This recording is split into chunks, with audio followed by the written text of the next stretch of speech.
Mga kababayan, alam nyo ba na ang US Navy ay nasa Sibuto Island? Kasi ang US aircraft carrier sinundan ang tatlong Chinese Navy. Chinese Navy na pumasok sa ating mismo sa gitna na, dumaan mismo sa mga isla ng Visayas, Mindoro, Sibuto Island hanggang Sulu, na walang paalam sa ating gobyerno. Kaya talagang napakawalang respeto talaga nitong itong ating kalaban. Hindi naman kalaban, talagang walang respeto talaga itong mga Chekwa na to, Tingnan nyo naman, Kaya nga sinundan kagad sila ng US aircraft carrier, yung tatlong Chinese Navy. Tatlong Chinese Navy na pumasok sa Sulu. So okay to mga kabayan, itong ating bibigyan ng reaction video, komentaryo, criticism at komentaryo. Pwede rin naman kayo mag-comments dyan mga kababayan, kung ano man inyong saloobin. Ngayon, kung bago ka pa lang sa aking channel, please huwag niyong kalilimutan mag-subscribe and like sa ating YouTube channel. And also please pakisubscribe din kay Good News Philippines. So sa kanya itong video na to. So bibigyan lang natin ng reaction, kasi ito yung mainit na balita ngayon sa West Philippines. Alam niyo naman, nakakabwisit talaga itong mga Chekwa na to. Okay na, umpisa na natin, tingnan natin. Mga idol at kabayan, breaking news! Amerika hinabol ang tatlong barkong pandigma ng China na pumasok sa Sulu Sea at lumabas sa Sibuto Passage. Ayon sa open source at maging sa China's Observer, nakita nila sa mga larawan ng satellite na ang USS Carl Vinson Nuclear Aircraft Carrier ay nasa Sibuto Passage na nitong ika-6 ng Pebrero taong kasalukuyan. Ganon kabilis ang puwersa ng Amerika. Defense Minister ng Pilipinas, $5 milyong na tulong militar ng Amerika, tuloy na tuloy. Panama Embassy sa Beijing, opisyal nang ipinasa ang notice sa China na ayaw na nito ng China Belt and Road Initiative. Sinubukang pagpigilan ng China ang Panama pero mas pinaboran na to ang Amerika. Mga Pilipino nag-react sa sinabi ng isang politiko na walang West Philippine Sea at ito ay gawa-gawa lamang ng mga Pilipino. Ayon sa mga netizens, gumagastos ng $1 milyong ang Amerika, Japan, Australia, Canada at iba pang mga bansa sa Europa para sa seguridad ng exclusive economic zone ng Pilipinas dahil naniniwala sila na merong West Philippine Sea. Ayon kay President Bongbong Marcos Jr., posibleng ito ay tactics lamang dahil nalalapit na ang eleksyon ng mga politiko. Super good news mga kabayan, New Zealand, Canada at France malapit nang maging opisyal na kaalyado ng Pilipinas. Yun. Eto na, Amerika hinabol ang tatlong barko ng Chinese Navy na pumasok sa Sulu Sea, Basilan Strait at lumabas ng Sibuto Passage. Ayon sa mga observer, namataan ito na ang USS Carl Vinson Aircraft Carrier dala ang mga eroplanong mandirigma ito mula sa Thailand. Ito ay naglayag sa Balabac Strait, Palawan, Sulu Sea at lumabas ng Sibuto Passage nitong ika-6 ng Pebrero ng taong kasalukuyan. O yan, tingnan nyo naman ito mga kababayan, ito mga Chinese Navy talagang hindi sila nagpapaalam. Dumaan sa ating mga isla dyan sa Visayas mula Mindoro, Sibuto at lumabas ng Basilan Strait. Ganyang kakapal ang mga China. Noon kabilis maglayag ang mga barkong pandigma ng Amerika. Ano kaya ang susunod na plano ng puwersa ng Amerika at Pilipinas laban sa mga maling hakbang ng China? Sang-ayon ba kayo mga kabayan sa suportang ibinibigay ng Estados Unidos sa ating bansa? Sa ibang balita naman, Panama. Yes. Kung sa akin lang mga kababayan, talagang papayag ako talagang convinced talaga ako na tulungan tayo ng Amerika pagdating sa depensa. So pwede rin kayo mag-comments dyan mga kababayan. Formal nang umalis sa China Belt and Road Initiative matapos inanunsyo ng presidente ng Panama na si Jose Raul Mulino na hindi na ito i-renew ang Chinese Belt and Road Initiative. Kinumpirma muli ni President Mulino na ang Panama Embassy sa Beijing ay inabisuhan na ang China sa desisyong ito. Nagbigay ang Panama ng 70 araw na notice para sa pinal na desisyon nito. Sinubukan namang kontrahin ng China ang naging desisyon ng Panama, ngunit mas kinatigan ng Panama ang kanilang ugnayan at naging kasunduan ng Amerika lalo na sa usapin ng Panama Canals. Yun. Alam niyo naman buti na lang pumayag at hindi pumayag ang Panama, Kasi ang Panama ay ang daanan ng mga barko ng mga commercial vessels na lahat ng mga barko sa buong mundo. Yung Panama Canal na yan. Dati dyan naghahari ang China, ngayon hindi na sila pinaboran ng Panama. Mabuti naman kasi itong China na to, no, talagang naghihimasok. Talagang gustong-gusto nilang maging hari sa buong mundo. Parang ganun ang aking analisado sa mga Chekwa na to, no. There is nothing as West Philippine Sea. Oh, ito isa pa to. Is nothing West Philippine Sea daw, sabi ni Congressman Marcoleta.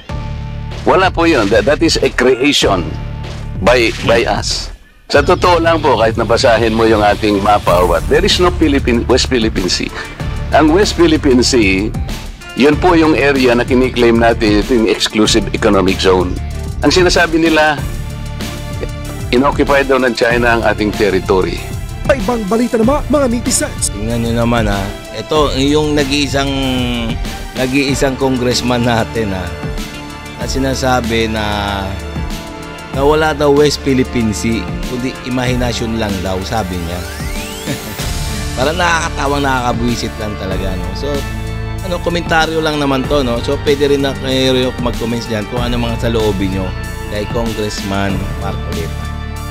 Hindi nagustuhan ang naging pahayag ng isang kongresista matapos sabihin nito na walang West Philippine Sea at ito ay gawa-gawa lamang nating mga Pilipino. Ayon sa mga Pilipino, kung walang West Philippine Sea, bakit ang Amerika, Canada at Australia pati na mga bansa sa Europa ay naniniwala sa gobyerno at militar ng Pilipinas na dapat protektahan ang West Philippine Sea o exclusive economic zone ng bansa? Bakit igastos pa ng milyon-milyong dolyares ang mga bansa ito para sa Pilipinas? Lalo na si President Trump na napaka-stricto pagdating sa pera. Ayon kay Pangulong Bongbong Marcos Jr., posibleng ito ay taktik lamang ng mga politiko ngayong eleksyong 2025. Kung kayo mga kabayan ay naniniwala na merong West Philippine Sea, pakilike naman ang video at pa-share para maipakita natin sa mundo at sa China na merong West Philippine Sea at ito ay hindi katang-isip o gawa-gawa lamang. Sa ibang balita naman, yes, kung ako tatanungin, ha, meron talaga West Philippine Sea.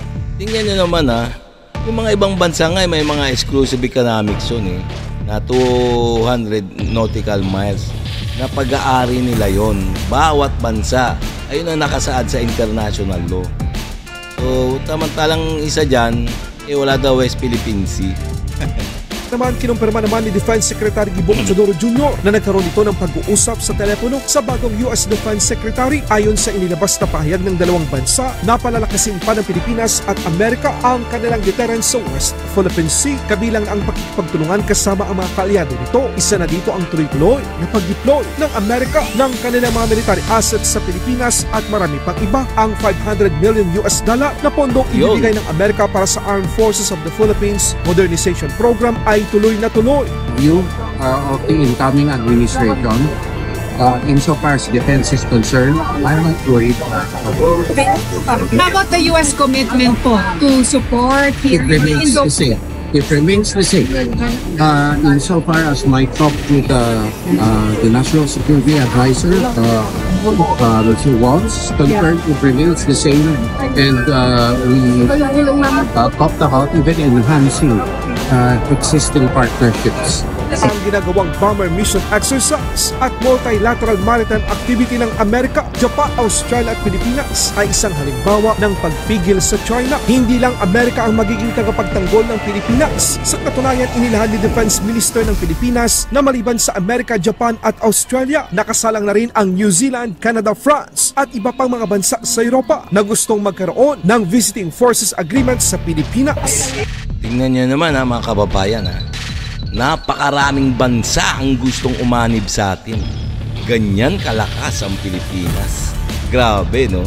Pag di ka pa natakot, Chekwa ka, ewan ko na lang. New Zealand, how do we, see this? Gano'ng kalaking tulong sa posisyon ng Pilipinas? We are now on a phase of alliance building, strengthening alliances. So the SOFA with New Zealand is an important part of our countries, both countries and multilateral countries' initiative to resist China's unilateral narrative to change international law. So the VFA with New Zealand will be very important for us for that purpose. And secondly, for disaster risk reduction purposes and humanitarian assistance and disaster response. New Zealand has been a very important partner on that, and we know being an archipelago, we need as much mobility assistance as possible in order to bring goods to far-flung places and to logisticize the whole enterprise. So on both scores and other benefits that we can get in expanding the rules-based alliance, any further BFAs, and as a matter of fact, it's not only with New Zealand but with Canada that we are working on a status of visiting forces agreement. We look forward to one with France and possibly with other European countries as well. Sir, yung sa New Zealand, when did this start? Who proposed what to who? I don't actually recall, but as far as I know, it was already part of the agenda of my to-do list when I entered the department, and I just made it. We together with the DFA, and the DOJ and other partner agencies, we just made it happen. For the timeline, this year, sir? This year. Anong part ng tama, sir? We really don't know because we just completed the RAA with Japan. So we're focusing on this. The first round of negotiations have been done. Hopefully as soon as possible.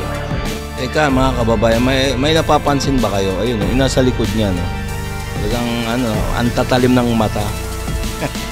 Tatalim na, ayan, sigurado yung wardya o kaya yung personal bodyguard ni DND Secretary Gibo. No? Tingnan nyo, napapansin ninyo yun, no? And then hopefully we can have it ratified after the incoming Congress convenes. Will this be patterned after existing DFA? I think so. Like Australia or Japan? All of them they follow the same mold, and so we will follow the same pattern. Most likely with Australia, naturally. Secretary, what's your most optimistic timeline in terms of concluding the negotiations with New Zealand for within the first semester of the year? Within the first semester of the year. Okay mga kababayan, so hanggang dito na lang tayo.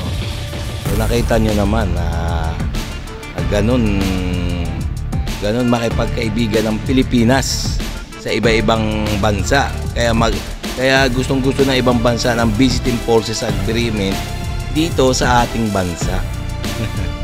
So okay no mga guys, so hanggang dito na lang tayo. Kung nagustuhan nyo yung mga ganitong mga reaction video, huwag nyo kalilimutang mag-like at mag-subscribe sa ating YouTube channel. Nang sa ganun, ma-update pa kayo sa mga next kong video na ipapalabas.